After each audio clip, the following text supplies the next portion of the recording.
Bab 96. Rindu Mama. Basten pun kaget melihat wajah istrinya yang tiba-tiba melamun dan sedih, hingga ia tak tahan diri untuk bertanya kepada sang istri. "Kok sedih? Dan lagi ngelamunin apa sih? Apa gak suka karena Mas udah ajak ke sini?" Tanya Basten dengan hati yang penasaran. "Oh itu Mas, aku tiba-tiba teringat dengan teman ibu," ucap Canari yang tiba-tiba teringat dengan Ibu Tiara. "Kenapa dengan teman ibu?" Basten mulai kepo. Canari memandangi langit yang begitu cerah, sambil menghembuskan nafasnya sebelum menjawab, "Dipaksain pisah sama anaknya berapa puluh tahun yang lalu." Basten pun hanya sebatas penasaran. Dia tidak tahu arah maksud pembicaraan istrinya yang sedang membicarakannya. "Loh, kok bisa dipaksain pisah?"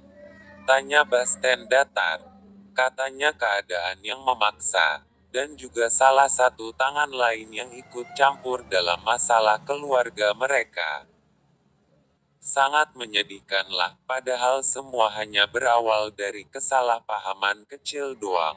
Tahu-taunya mertuanya mengusir dan memarahinya, sampai dia tidak dibolehin membawa putra kesayangannya," jawab Canari pelan, seraya mengingat Ibu Tiara yang selalu merindukan putra kesayangannya yang hanya bisa ia lihat dari kejauhan. Setelah mendengarkan ucapan istrinya, hati Basten tiba-tiba terasa sakit dan sesak. Kesalahpahaman.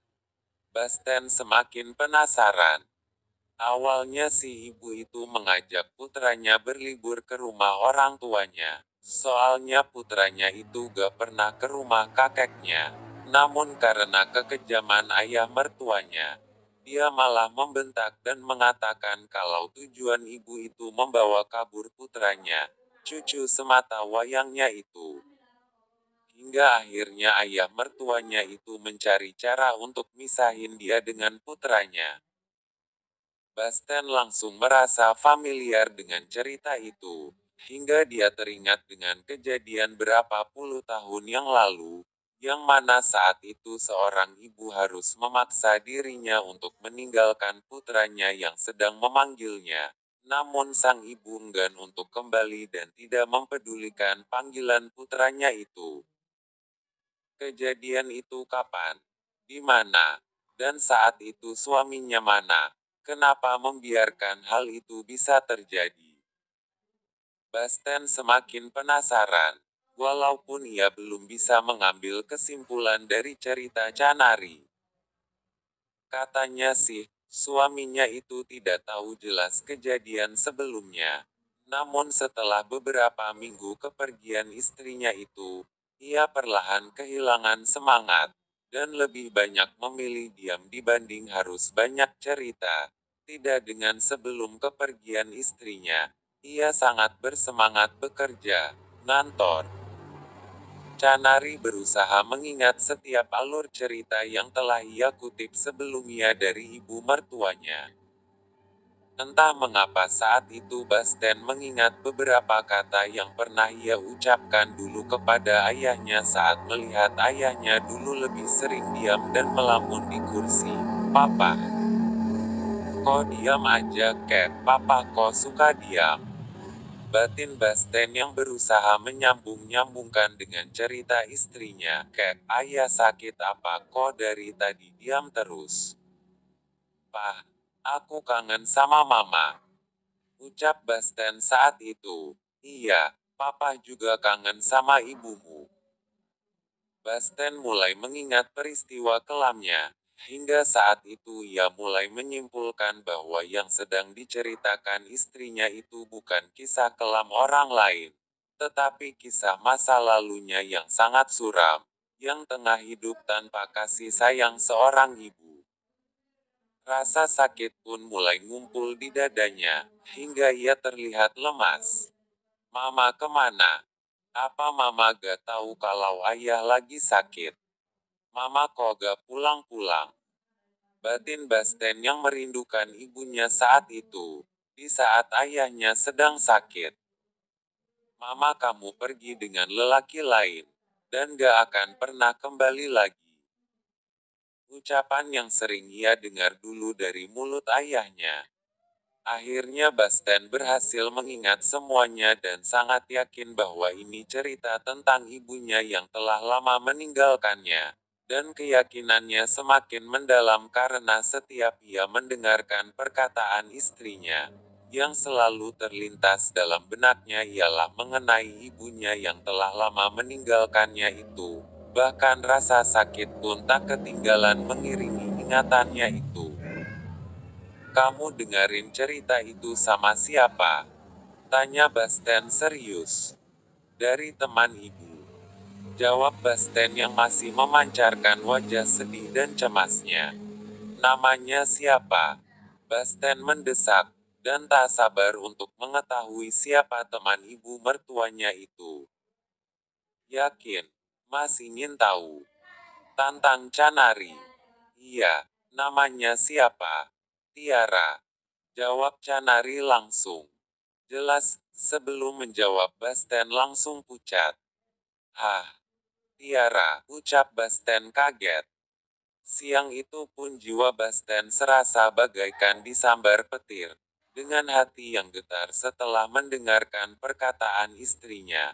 Perasaan bercampur dengan sedih, kesal, kangen, penasaran, kini menyelimuti jiwanya yang tengah bergetar itu. Tanpa basa-basi, Basten langsung mengajak istrinya untuk pergi dari situ menuju kantor ayahnya. Mau kemana mas? Tanya Canari dengan wajah yang sedikit cemas melihat wajah suaminya yang tergesa-gesa. Kita ke kantor ayah bentar, ucap Basten.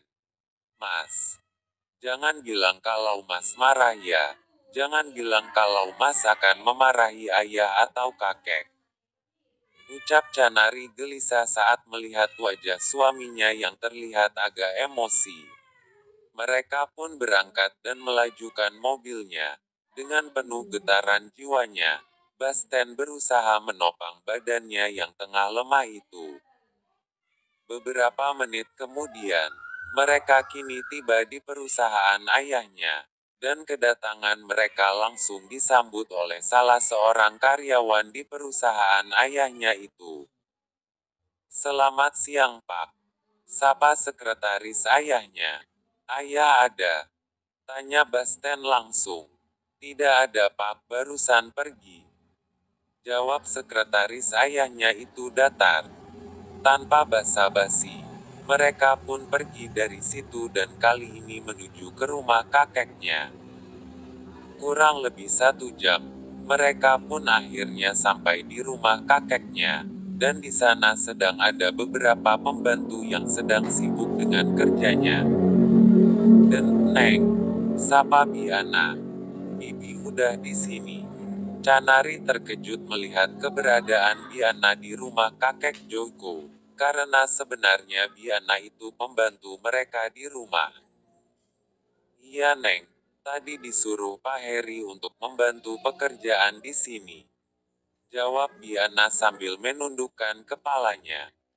Oh, jawab Canari sambil tersenyum. Kakek ada.